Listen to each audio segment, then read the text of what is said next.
दोस्तों आज हम एक नया टॉपिक शुरू करने जा रहे हैं, वो है peninsular plateau of India, Indian peninsular plateau.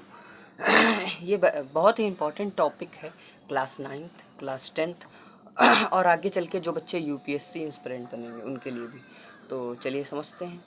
उससे पहले थोड़ा जानते हैं व्हाट इज़ पेनिनसुला। पेनिनसुला वो लैंडमास होता है जो कि तीनों तरफ से घिरा होता है वाटर बॉडीज़ से। जैसे कि आप इस मैप में देख सकते हैं ये इंडियन मैप है, ये मैंने लिया है, फिज़िकल लिया है मैप। ओके दोस्तों, देखिए इसमें आपको तीनों जगह से इंडिया वाटर बॉडीज से कवर होता दिख रहा है। इस साइड हमारा हो जाएगा बे ऑफ बंगाल, इधर अरेबियन सी अपना, और इधर इंडियन ओशियन। हाँ अरे सही है, हमारा इन्फॉर्मेशन सही है। ये हमारा हो जाएगा अरेबियन सी, ये हो जाएगा बे ऑफ बंगाल, ये हो जाएगा इंडियन ओशियन। अब इंडियन ओशियन का नाम सुनते ही आपके मन में एक क्वेश्चन ज़रूर उठ रहा होगा। अगर उठ रहा है तो कमेंट में यस बोलिएगा, अगर नहीं तो फिर आंसर सुन लीजिए। आंसर क्वेश्चन ये हो सकता है कि इंडियन ओशियन का नाम इंडियन ओशियन क्यों है, why Indian ocean name is Indian ocean. जैसे हिंद महासागर एक महासागर है, 5 महासागर हैं पूरे विश्व में, 5 में इंडियन ओशियन है। एक इंडियन ओशियन को एक्सेप्ट करके 4 और हैं, तो उन चारों में देखिए किसी भी अदर कंट्री, उन चारों के नाम में किसी भी कंट्री का नाम आ रहा है? नहीं आ रहा होगा। लेकिन इंडियन ओशियन में इंडिया का नाम क्यों आ रहा है? क्योंकि इंडिया की बहुत ही स्ट्रेटेजिक पोजीशन पहले बात वहाँ पे है, उस महासागर में है, और दूसरी बात उसकी स्ट्रेटेजिक पोजीशन है साउथ ईस्ट एशिया में। जैसे कि आप यहाँ इस वाले मैप में ही देख सकते हैं, ये साउथ ईस्ट एशिया है, या फिर ये साउथ ईस्ट एशिया है, और उसके उधर जापान है।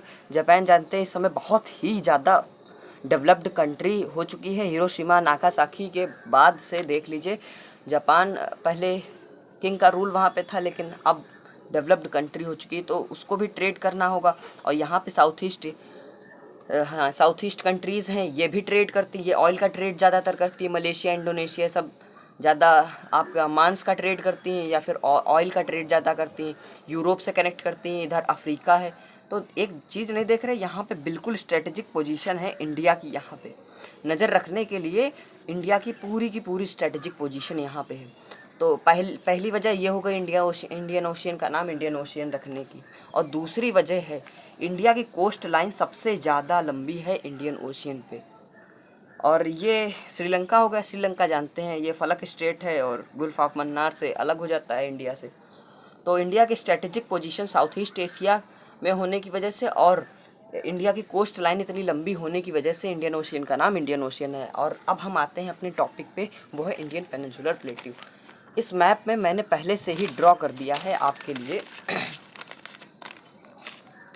Indian peninsular plateau. Indian peninsular plateau बिल्कुल इस शेप में, बिल्कुल नहीं कह सकता हूँ, लेकिन थोड़ा आर्ट मेरी ख़राब है, समझ लीजिएगा। लेकिन ये हमारा इंडियन पेनिनसुलर प्लेट्यू हो गया। ये पेनिनसुलर प्लेट्यू, यहाँ पे डेक्कन प्लेट्यू भी आता होगा, डेक्कन का पठार, ये आपने सुना होगा।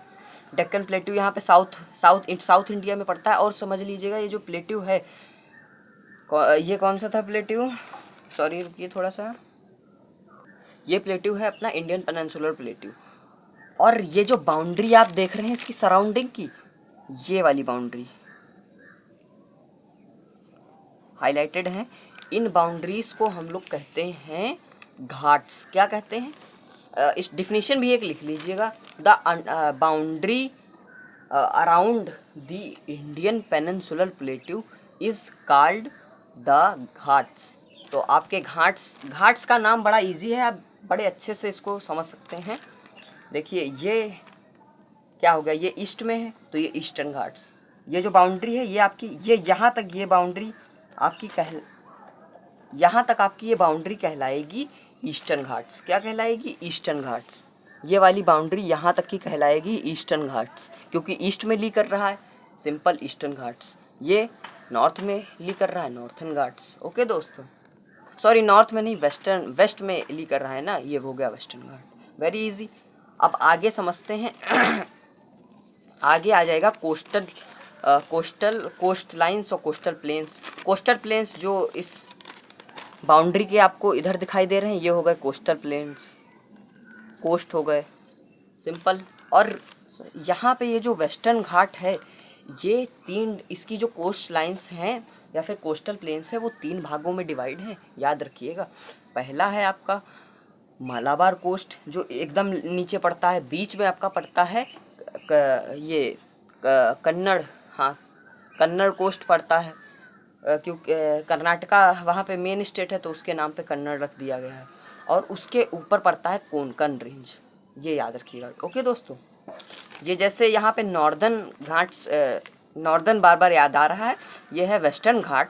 वेस्टर्न घाट में आपके इसकी जो कोस्टल प्लेन्स है वो तीन भागों में डिवाइड है। पहला यहाँ पे ये जो आपका पड़ेगा, यहाँ तक आपका पड़ेगा, ये जो दिख रहा है आपको दोस्तों, ये जो है आपका, ये हो जाएगा कोंकण रेंज दोस्तों, हो जाएगी।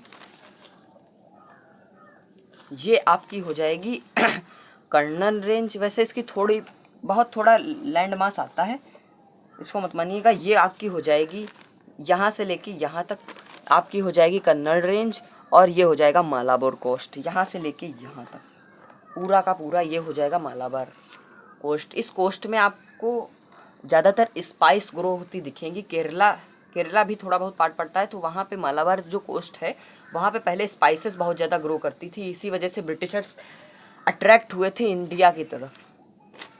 और टीपू सुल्तान की भी एक स्टोरी है, वो आपको बाद में पढ़ाऊँगा।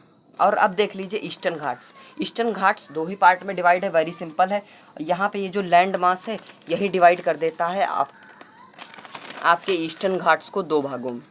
ये जो ऊपर वाला है ये हो जाएगा northern Circar range, Circar CIRCAR, northern Circar range, Circar range हो जाएगी। और दूसरी ये हो जाएगी कोरोमंडल रेंज। ये यहाँ से स्टार्ट होके जहाँ पे मालाबार अपनी एंड हो रही है वहीं पे जाके एंड कर जाएगी। बिल्कुल ये जो मिड है यहाँ पे आपकी कोरोमंडल रेंज एंड हो जाएगी। तो आई थिंक आप लोगों को समझ में आया होगा, इसकी नोट्स बना लीजिएगा। और चैनल को सपोर्ट की नीड है तो सब्सक्राइब ज़रूर कीजिएगा। सब्सक्राइब मत कीजिएगा लेकिन शेयर ज़रूर इसको कीजिएगा। ओके दोस्तों, वन शॉट में आपका इंडियन पेनिनसुलर प्लेट्यू भी ख़त्म। आगे अब कल मैं पढ़ा सकता हूँ फिज़िक्स में एक टॉपिक जो कि है डेड से बोर्न से लेके स्टार की डेड लाइफ तक। ओके दोस्तों, तो नमस्ते दोस्तों।